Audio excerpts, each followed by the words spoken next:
Hello, everyone, and welcome back to the Retired Psychiatrist channel. This week, we're going to be taking a look at another anime, this time a comedy, and I'm talking about Watamote and what it has to tell about social anxiety and also the art of parenting.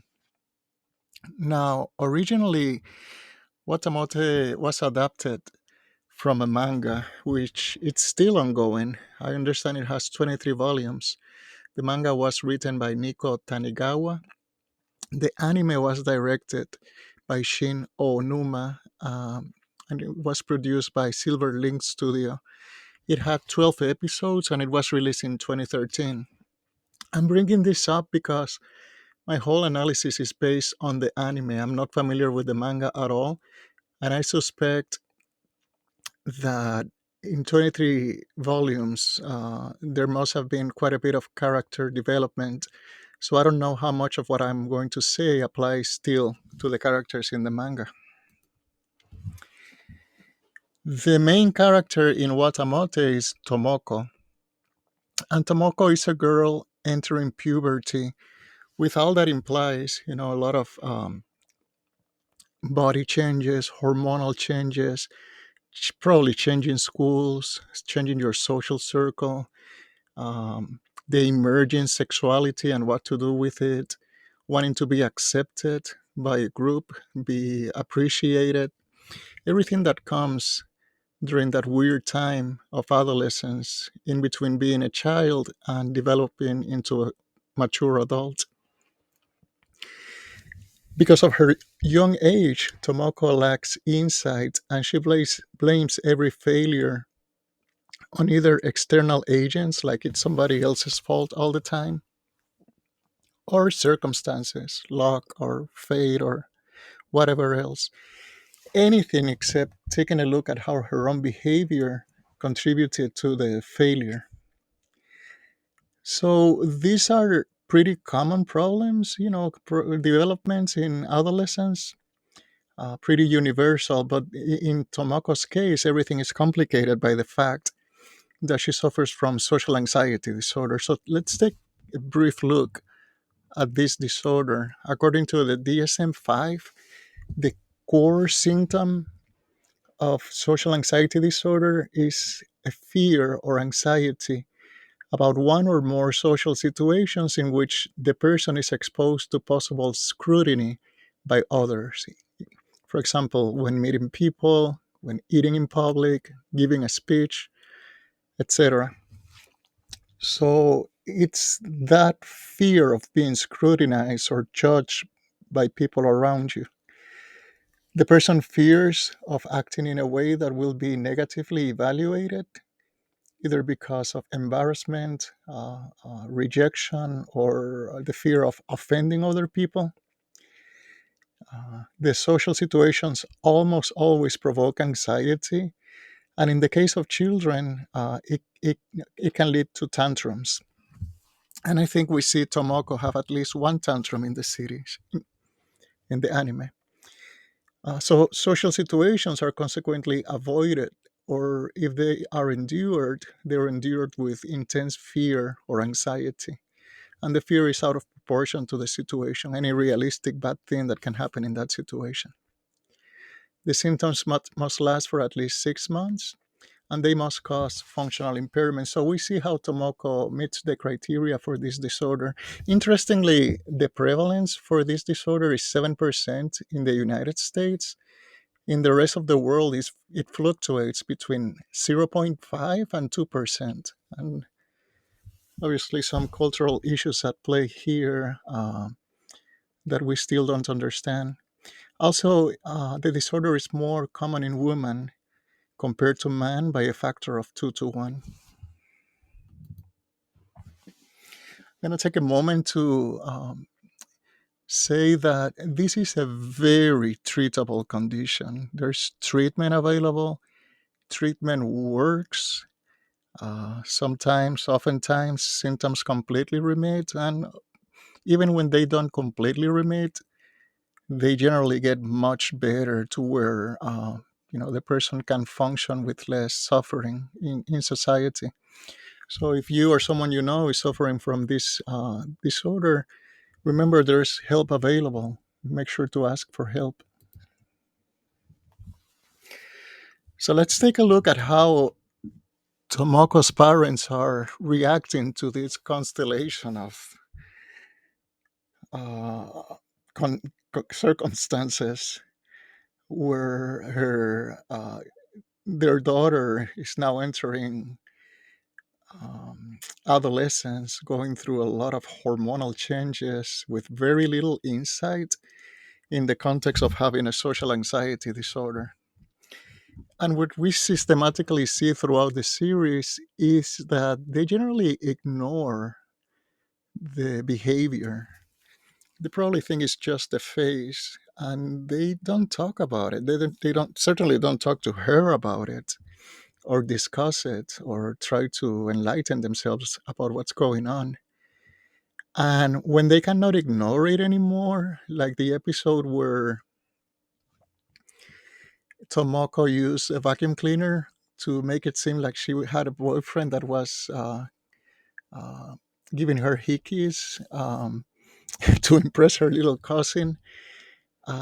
When her mom couldn't ignore the behavior anymore, she verbally, reprimanded Tomoko in a very severe way, pretty demeaning.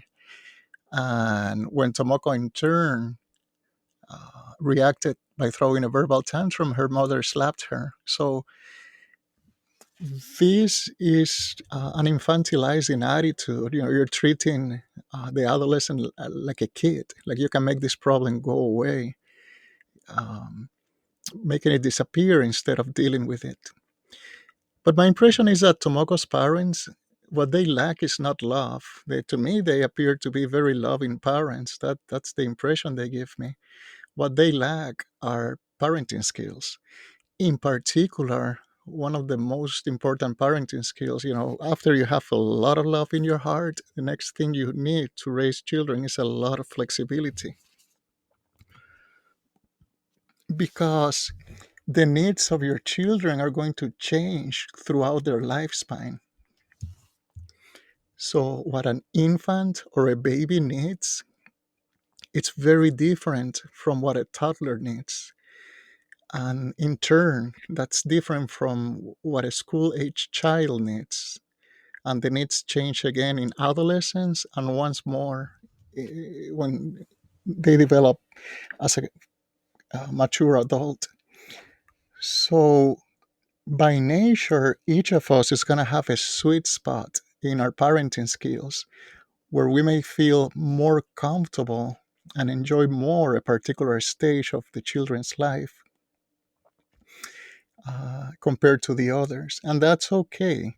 Uh, Everybody's going to excel at a particular stage, at a different stage, which is fine. The problem is mm, trying to stay rigid and unable to adapt as your child develops. So, when you have a baby, the baby is completely dependent and completely helpless. So, you have to do everything for the baby and protect him and solve his or her every problem. Uh, when the child grows and is now a toddler, it's developing some independence, throwing tantrums, the terrible twos, saying no all the time. And when the kid goes to school, then it's leaving the house. It needs a little bit of that breathing room, a little bit of space to do things outside of the house and make new friends.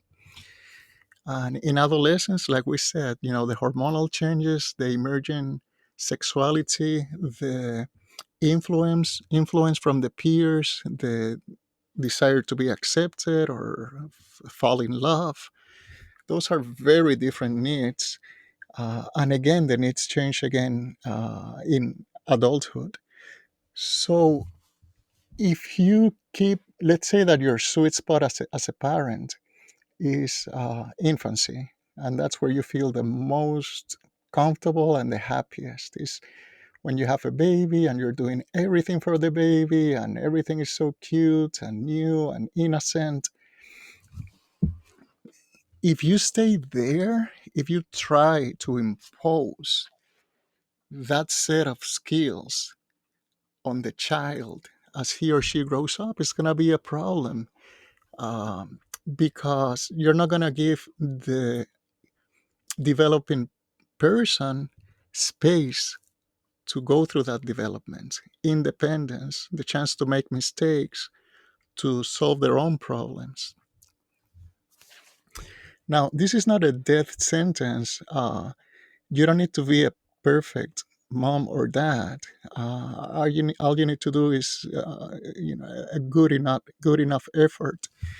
Most people are going to turn out okay, even with an imperfect effort. I would say most people had imperfect parents, and most people turn out perfectly fine because children are very resilient. They have the influence of other people like peers or extended family. The problem is when you have a child that needs extra help, like in the case of Tomoko, because of the social anxiety, you're going to be more likely to have a problematic result if you stick rigidly to a one size fits all set of parenting skills without adapting to the changing needs of the child. And we see in the series, I think, clear signs that Tomoko's parents felt more comfortable when their children were younger, smaller. And in fact, in one episode, we see Tomoko's mom looking at a video of the children when they were toddlers talking to each other. And she enjoys this greatly. Um, it seems that both her and the husband had an easier time when the children were smaller compared to now that they are teenagers. Um, so that's why they turn the attitude of either ignoring, punishing, or infantilizing the changes that they see in their teenage daughter in particular. So, what would be a better set of skills to use in this situation for Tomoko's parents? Number one, you have to face the problem, face the changes. You cannot stop these changes. Not addressing the issue unless only does violence to the process. And here we see a picture of Tomoko's father when he found her with some erotic material in her room and what looked like a vibrator still running. He never talked to, we never saw him talking to her about any of this.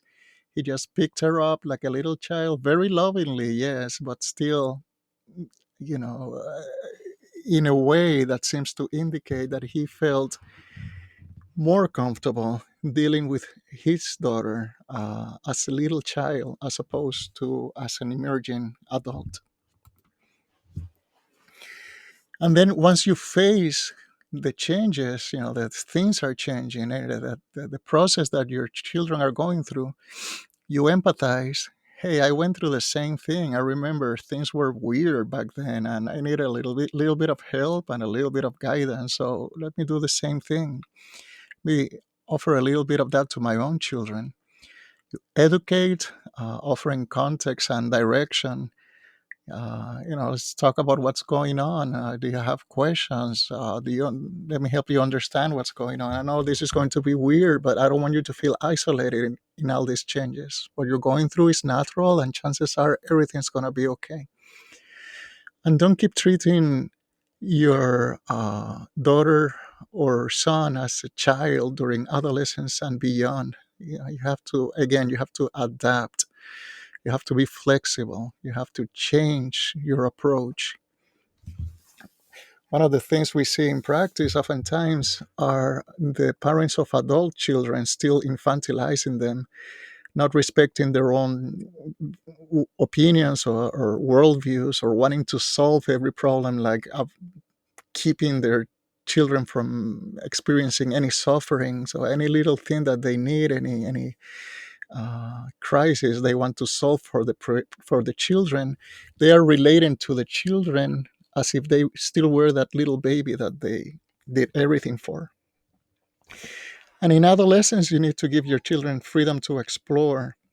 Of course, you still need to set clear limits because the adolescence doesn't have the judgment and cognitive skills to make great decisions, uh, generally speaking. So you need to offer some protection in the form of limits, but still, they need freedom to and room to explore. And navigating that fine line between those two things takes quite a bit of wisdom.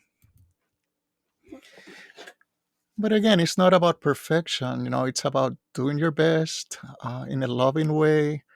If you have love in your heart for your children, and basically everybody does, unless there's something very wrong with you, naturally feeling love for your children what will happen. Um, uh, all you need to do next is learn some of these parenting skills and keeping these things in mind. We don't, we're not tested for our parenting skills before having children. So most people learn on the fly, and again, it's supposed to be a very natural thing. More often than not, it is. But sometimes we need that little extra help, and keeping these things in mind can make a difference. As usual, thank you so much for your time, and talk to you next time.